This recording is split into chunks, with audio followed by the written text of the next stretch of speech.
Welcome back to the Best Damn Nerd Show. James Kincaid alongside Mark Truex. And now for the main event, this program, Marco and I are going to be diving into The Suicide Squad. We both had the chance to watch it. And while I have enjoyed my return to the theater, I just happened to throw on my HBO Max, and I was like, I wonder if, because I really didn't know. It's like, I wonder if The Suicide Squad is streaming on this thing, or do I have to pay for it? And it was just on there, so I was like, all right, yeah, I'll watch it. Let's see what the Suicide Squad has to offer. And, you know, for those keeping score at home, I did not care for the first iteration of Suicide Squad. I thought the first 30 minutes of it were very good. Like all of the character introductions and stuff like that were, you know, really, really good. And then as soon as they went on their mission, I thought the whole thing just fell off a cliff and took a giant dump. But you don't like much. I like lots of things, Mark, including the Tomorrow War. And spoiler alert, everybody, this Suicide Squad movie I really liked a lot. So you can suck it, Mark. I like a lot of things. But I did not like the first Suicide Squad very much after 30 minutes. So imagine my sort of trepidation coming into this. But what did you think of the other Suicide Squad movie, and what were your expectations coming into this one? The first one was definitely lackluster. I didn't feel like it. Don't you like anything? I like a lot of stuff. I know. You even just said lackluster. You like everything. Yeah. They didn't kill off enough of them. I didn't like how they did the villain in the end. It's just one of their people went bad, kind of, sort of thing, you know? Yeah. The overall mission of it, meh. I thought Margot Robbie was pretty good in that. Didn't think she was that great in this. That's interesting. Yeah, she was definitely more sort of toned down. Yeah, maybe a little bit. She was also in it less, I felt like, in this one a little bit. I thought she was fine, but she definitely was more sort of over the top Harley Quinn in the first one, which is how it should be. Yeah, and in a lot of respects, there was too much Joker in the other one too. Mm-hmm. Like that whole thing was just like, nah. So I was happy to be sort of rid of those trappings. But you mentioned like that not enough people died and stuff like that. They definitely remedied that in this one right away. They sure did. So yeah, the first one was kind of This one, pretty damn good. Pretty damn good. Liked what was done. Yeah, it was, you know, James Gunn sort of, you could definitely see, you know, his handiwork in this and his sort of vibe. And he's sort of like Zack Snyder has a large musical bent to him with how he tells his stories. And it really works for him. He knows how to use that to his advantage in a lot of points. And yeah, overall, I thoroughly enjoyed this. And between, you know, Zack Snyder's Justice League and now the Suicide Squad, are like, man, you know what? Quality over quantity. Over quantity, people. You a DC guy? Am I holding a Batman mug? Spoiler alert, those just listening. I am. I think DC is, in spite of Ann Sarnoff's piss poor leadership, DC is winning this year for me, because Loki and WandaVision and Falcon and Winter Soldier and Black Widow, blah.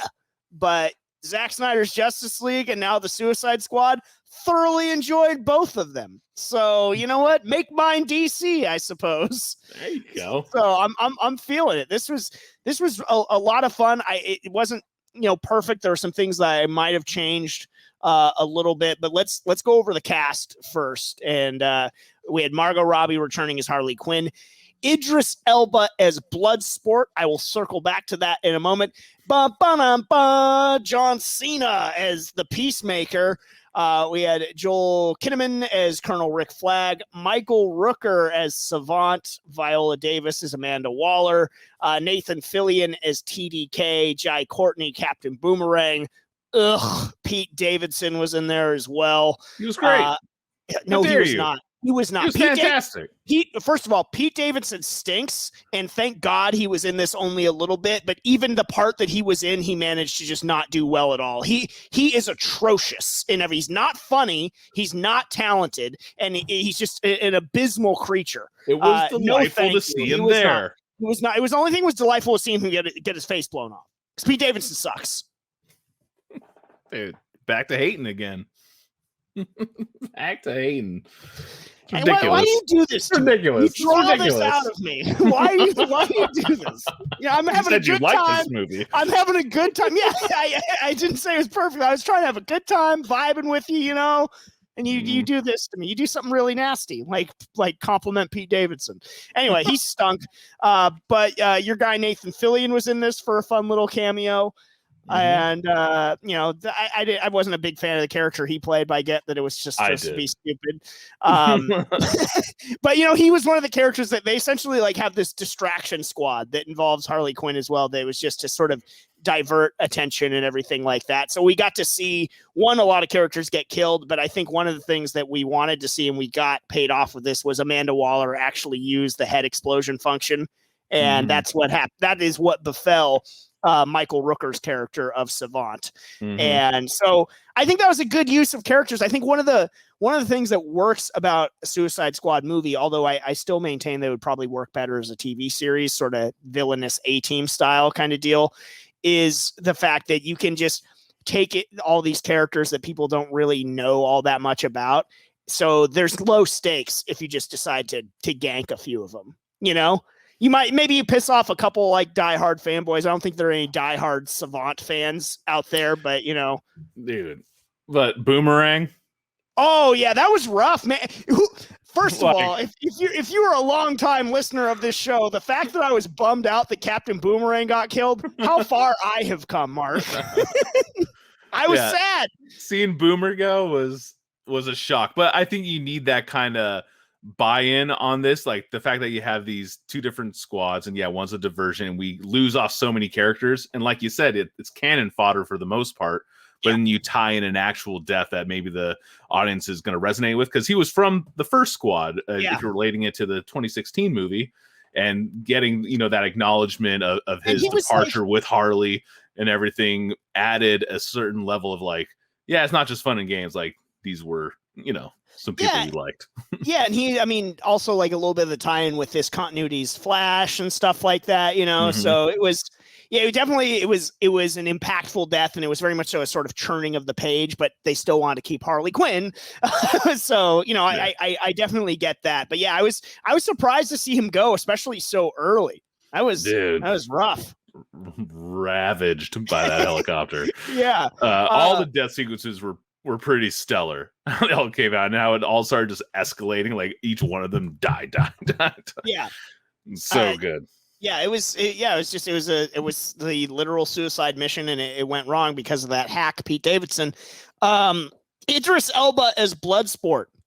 I think Idris Elba, one, it's hilarious that he keeps finding himself in these superhero films when he went on record a few years ago talking about how much he hated, like, jumping around in these stupid, superhero outfits and stuff like that. And he's been in like more than anybody, especially if you count Hobbs and Shaw and all the stuff that he was doing in that. But he was very good as Bloodsport. But I have to say this, just make him Deadshot. Just recast it, because he was Deadshot. That's who Bloodsport was in this movie. He was just another Deadshot. Well, that's kind of who Bloodsport is anyway. He's a tech savvy hitman guy.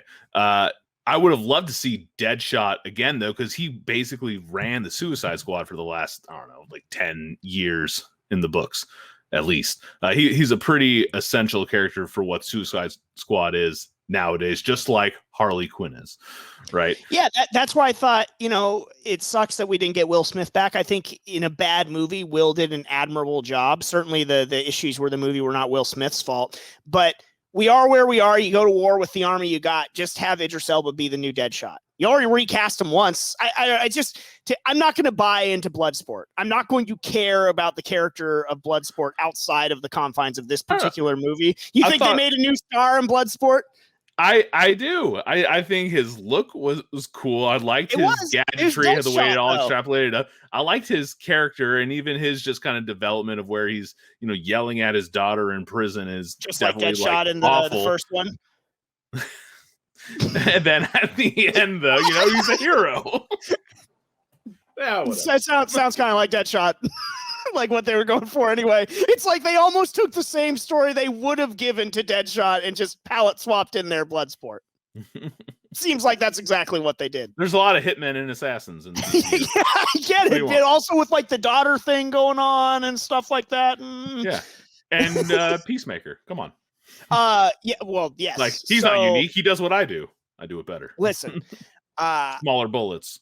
I have been appropriately critical of John Cena's film career up to this point. I think he turned a corner in Trainwreck. You could argue the Fred series, but in Trainwreck, you know, even though he's a small part in that movie, but moving forward with cock blockers and stuff like that, I haven't seen Fast 9, but I've been critical of the fact that like a lot of John Cena's movies just they stink. They're no good. And I love John Cena, like The Marine.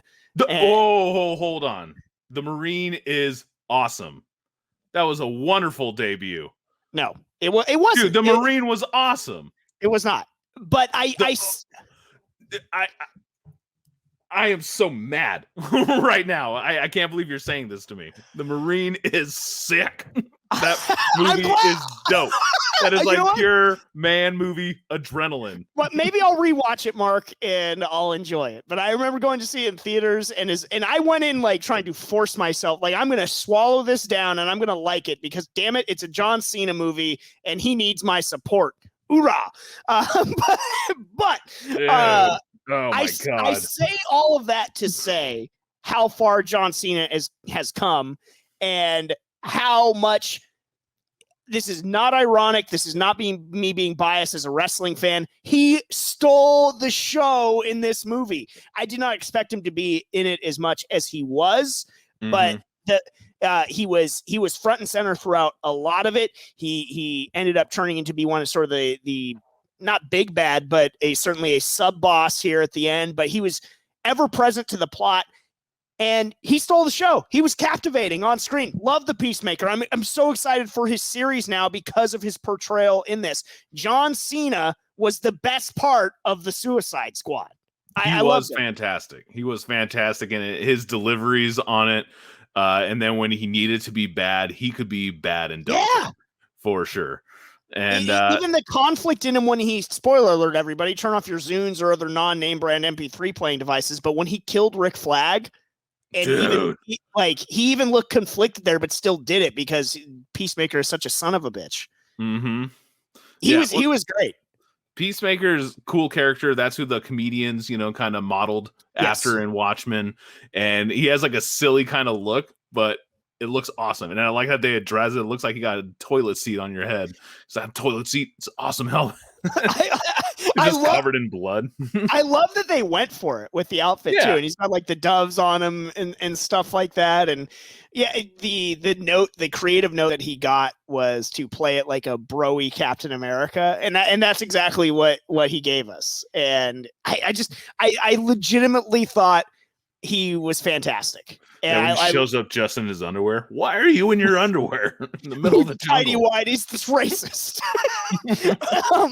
I like the little kill off that he had with Bloodsport as well, and the fact that he sort of got the better of him there, and it all tied back around to how Bloodsport killed him in the end and everything with smaller bullets or whatever. Yeah, that was all great. John Cena as Peacemaker, Idris Elba as Bloodsport were sort of my two like real highlights, because in spite of the fact that he should have just been Deadshot, Idris Elba was fantastic. Did a great job. He was basically the lead. Yeah. Like over Harley for sure.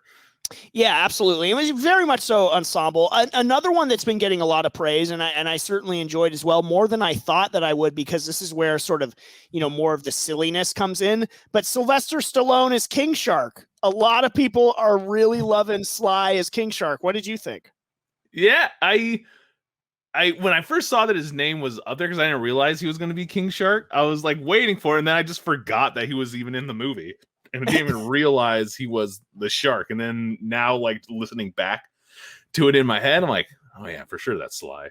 Just bad, hungry, nums. Like, yeah. What did you think? Good.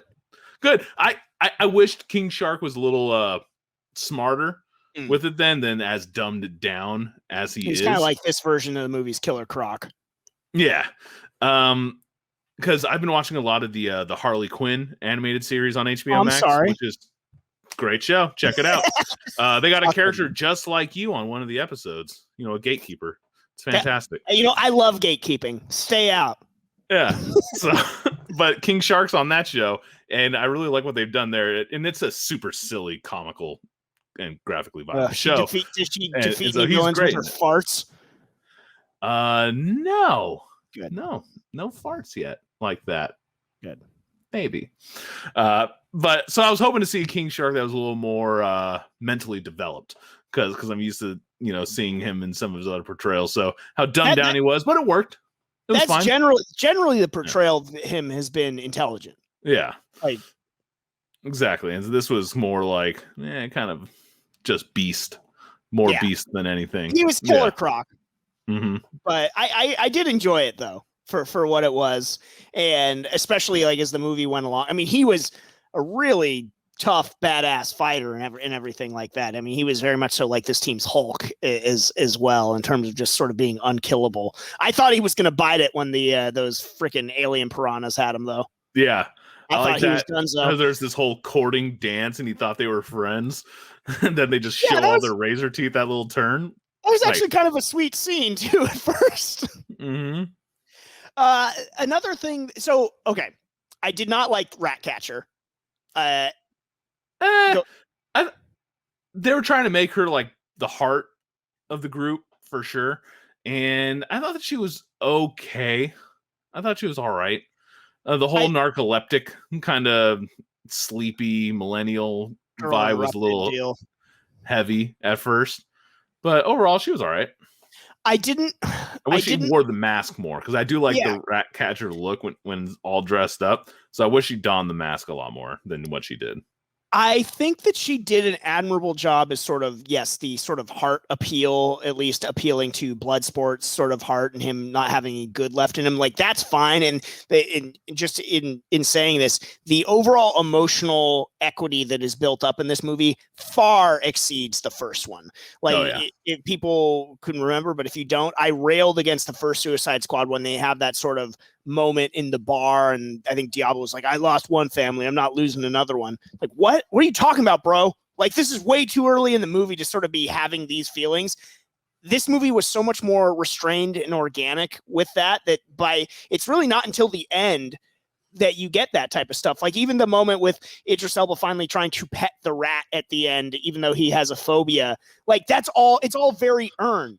And so I really appreciated that just sort of natural storytelling instead of trying to force it. So I appreciate Ratcatcher for that. I didn't like how they used her powers so sparingly. And then when she did use them as like a single rat, like taking down like this dude with really, I visually just didn't do it for me. And then for the rats to be what takes down, spoiler alert, everybody, Starro, which was awesome. Like, that Starro was in it. Yeah, no doubt. Yeah, so awesome. Great move. Like, yes, awesome. But the fact that it was the rats, and also like she had the worst line of the movie, which is like, it's not your city, it's not our city, it's theirs. And then after all this time of not having the army of rats come. It was a stupid line, and it was a stupid way to defeat the main villain. That's what I got to say about Ratcatcher. I mean, the javelin through the eye to where the rats could then come in and start eating away at its just have the javelin be the thing, because that way you give Harley Quinn her flowers there, and that way she's taking down both big bads in the movies and stuff like that. I like the rats eating Starro from the inside out. But where were they the rest of the movie when they were in tight scraps? Yeah, didn't make any sense. Made no sense, Mark. No, she didn't buy in on having to use her power yet. She was very much of a loving person. No good. But beyond that, very enjoyable. The decision to use Starro that's a bold decision, and it made me rethink an idea that I've had for a really long time, which was the film adaptation of Watchmen. I always forget, you've read it, correct? Yes. Okay, so in the movie, they decide to not go with the alien invasion storyline that looks like the giant, squid or whatever it does. And I have always maintained for years that I was like, Zack Snyder made the right call, because a lot of people probably would have laughed at that in the theaters. And so having it be Dr. Manhattan, honestly, in a lot of ways makes more narrative sense anyway. Seeing Starro in this movie, I was like, you know what? the actual Watchmen stuff might have worked on the big screen, because I thought Starro worked pretty well. What did you think about him? Starro was amazing to get that in there. I wish we could have gotten a little more of like the hive mind sort of play on it instead of them just be like purely zombified kind of look, and playing up his intelligence more, because Starro is really intelligent. Yes. Truly, and that's why he's so frightful. It's not just because he takes over people. I mean, he was the Justice League's first villain when they teamed up, and so to finally get him brought into the fold as just kind of a monster, I felt like we could have seen more with it. Still amazing to see the fact that they went for it and put him in, and had all the masses starred up. Looked disgusting when he's shooting off his little stars out of his armpits, stuff like that. But yeah, I would have liked to see a little more intellectually stimulating kind of like narrative coming out of Starro. I would have liked more of the Thinker. Because I thought Peter Capaldi was a great casting. I thought he looked great. I didn't feel like we got enough of him, though. Not a whole lot. Yeah, not a whole lot. Not as much as, Flash, what was it, season 5? Thinker was the main bad guy in that. I'll take your word for it. Yeah.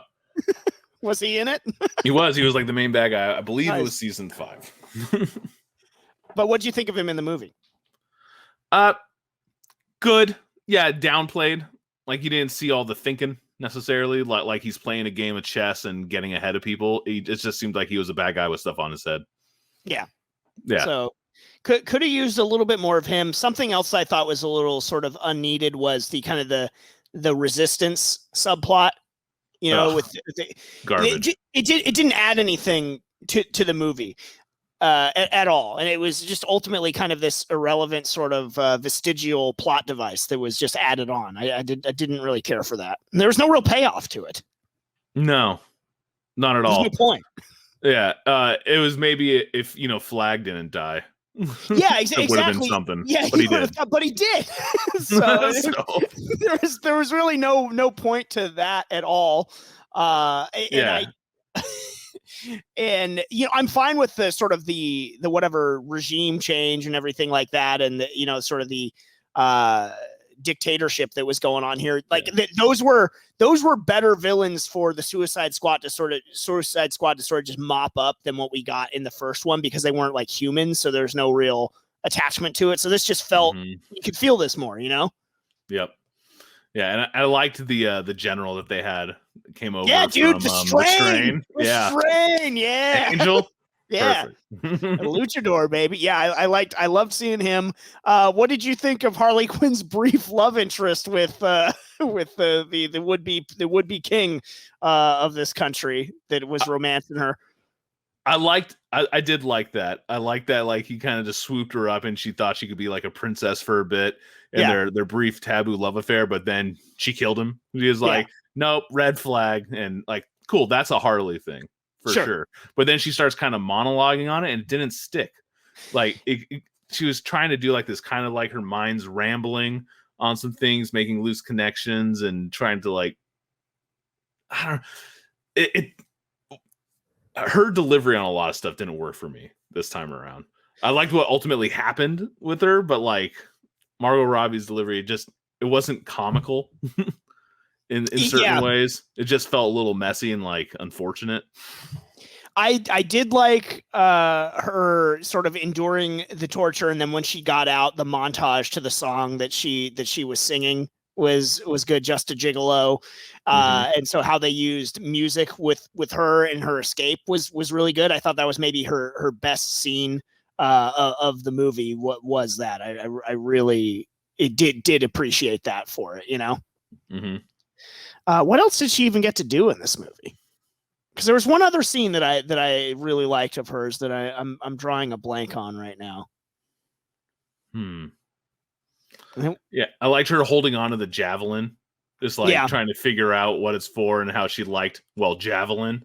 When he passes it off, I like that handoff. Yeah, that was good. But stuff. Other than that, not a whole lot more from her. Yeah, she really was sort of understated in this movie. I don't think that's necessarily a bad thing. It definitely felt more ensemble, than I think the first one felt much more Deadshot Harley Quinn led, Yeah. with a dash of flag. Mm-hmm. But this one felt a lot more sort of spread out. Yep. How about Polka Dot Man? Oh yeah, we haven't even touched on Polka Dot Man. He was all right. He was pretty good. I liked it. The sort of over the top nature of it was interesting, very colorful. Why'd you like it so much? I like that he is legit like crazy, and everyone looks like his mom. And I like that you got like sneak peeks of that like here and there, and ultimately like the Starro comparison, like look, it's your mother. So then he starts letting loose. I like the explanation of his powers because I'm not that familiar with Polka Dot Man. Yeah, no. And that's actually a pretty bad. I mean, those things were decimating when he actually shot them off. They wrecked shop. So like, why not use that more instead of having to vomit it out? Just actually like splurge it constantly, just shooting stuff. Would be good. I like that actor, and I liked his kind of meltdown when Milton died. The one guy that was following around, he's like, he's been our friend. He's been here since the beginning, but like, we don't know who that is. I remembered with the other part with Harley that I liked when first of all, I liked how they did the chapters in this movie where we see them, but they don't. It's sort of denoting different parts of the film, so Operation Harley. Operation Harley was my favorite part is when they're trying to launch this elaborate, sort of mission to rescue her. And she just gets out and she looks so touched. And she's like, well, I can go back inside if you want. Like that. I like that worked for me with her. But yeah, Polka Dot Man was cool. He's another one of those cannon fodder type people that he made it way longer than I thought he was going to. And I enjoyed sort of, I'm just going to call him Deadshot Bloodsport, but his sort of opportunity to sort of be a evil Captain America-ish or whatever, anti-hero Captain America he's directing traffic and, Polka Dot Man, who is that? That's your mom was good. And then he died. and then he died. But yeah, it was a good little crew of characters. The right amount of them didn't make it back, It wasn't exactly the Dirty Dozen where they all got killed except for just a couple of them, but there's some pretty heavy casualties. And other than it just being all about the rats and that stupid line about this is their city, I thought it all wrapped up pretty nicely and sets up the Peacemaker show terrifically. It does. Getting to see him again was cool. What's your thoughts on TDK, Nathan Fillion? You said you were going to come back to him. Oh, well, honestly, I forgot that he was in it. And when I was watching it, I didn't even realize that was him. Because I remember, I was like, oh, he hasn't Nathan Fillion. Because once I saw that no talent hack Pete Davidson get killed, I was like, isn't Nathan Fillion in this movie too? And I was like, oh, I bet you he's Weasel. So I thought Nathan Fillion was Weasel, which I actually think would have been a hilarious sort of call to, hide his pretty mug with Weasel. But yeah, TDK was a stupid character, but he died, so it was fine. Yeah, I believe TDK was made just for the movie. Yeah, I'll bet because it was really dumb. I liked it though, because that's like some bogus ass power that would be the. I right did like Rick Flagg's reaction to Harley Quinn, which is like, I didn't pick the team, so. Yeah. Well, yeah, the detachable kid and his arms go off, and he's like slapping the people because it looks super silly. You see him like torso, like he's doing it, but then later when all the gorillas are basically like shooting the arms with their machine guns, you just see him flopping on the ground in the background screaming. Was funny to me. It made me sad. It's just a gag, but like there's all this build up for Michael Rooker to be this badass, and he just runs away and gets his head exploded. Yeah. It's too bad. What did you make of Weasel's post-credit sequence that he's still alive? Good. It made me sad. Are you a big Weasel fan? Not much into Weasel, but I liked that he's alive and didn't just get drowned. That's sad. Because man, like every time what I think they did really good with is how they did Waller in this, just how cold. Yes. Because that's Waller. Like every time Waller's in something, I actually do not like Waller. Like it always comes across against me like this character looks like mean, she's evil. Heel. Yeah, very big, heavy, right? She's the wall. And on heavy. And Viola Davis did a great job on that. And I bring that up because with Weasel, like that, he just gets drowned and it's like just dispensable. Like it makes me sick. Because like cute little Weasel guy. Yeah, he ate 27 kids or whatever. Yeah, he killed kids. But like, I know, whatever. Just to see him like thrown off, like expendable, done, drowned off. I was like, that made me sad.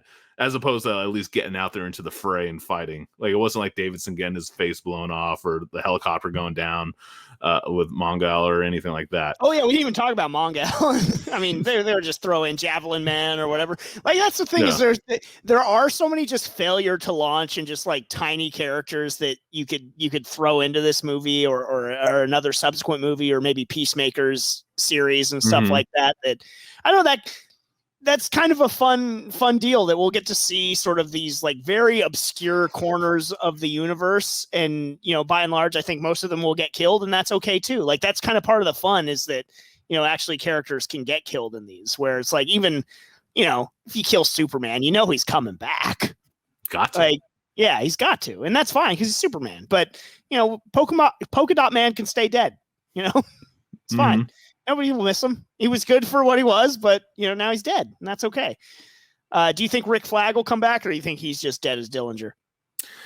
Man, I don't know. I think he's probably...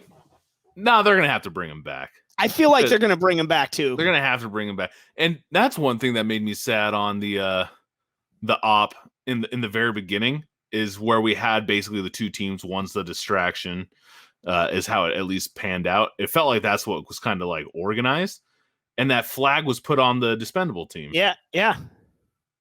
I think no, he's like the man. Like, he's the one non-con on the squad. But that's why that Waller would know that those gorillas would bite on it, because her top guy was there. Yeah, you know. So it was sad. But I think they'll find a way to bring him back. But, man, can't say enough about John Cena's Peacemaker. Like, it was just really delightful. Very well done. Loved his weaponry, how eager he was to kill in the name of liberty. And it's just, he was really good. I can't wait for the show.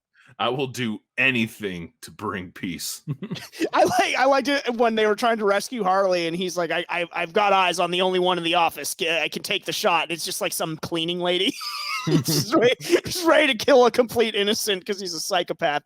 I don't know. I'm excited for his series. I hope it's successful. I'm excited for another one of these movies. I do think we get into sort of a diminishing returns aspect. The more movies that you do like this, there's only so many times you can kind of go to this well. But man, a great, you know, big step forward for this particular franchise with how they did this one. Rebounded nicely. Now, that being said, I wouldn't rule out, you know, seeing the Ayer cut of the original Suicide Squad movie, because if it's anything like Zack Snyder's Justice League, that would be very good as well. So, and I like that they just didn't completely wash out the other Suicide Squad, you know, because we still kept Harley and Colonel Flag and Captain Boomerang. So, any other parting shots for this one, or what would you rate it, Marco? Gosh, I guess I'm gonna have to give this I'll give it like a 3.5 power rings for sure. Not a perfect score, but highly entertaining, man. Yeah, I think I'd give this between 3.5 and 4 Bushes myself. You know, it's very good. Yeah, if you have some time, sit down, watch it. Definitely, if you have HBO Max, watch it. If you don't have HBO Max, get it and watch it. There's too much good stuff on there from the DC universe. But don't support Ann Sarnoff. # restore the Snyderverse. # cancel Ann Sarnoff. God. Yeah. # cancel Kevin Smith. # justice for He-Man.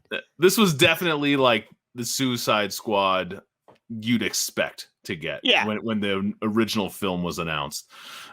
This is what you should have received back in 2016. So it's great that it finally came around. Yeah, James Gunn did a fantastic job. Looking forward to covering the Peacemaker series as well. And like I said, Zack Snyder's Justice League, the Suicide Squad, DC's winning right now. Quality over quantity, MCU. Quality over quantity. That is going to do it for this edition of the Best Damn Nerd Show. Have a great week, everyone. And remember, if you're a nerd, always say it loud and say it proud.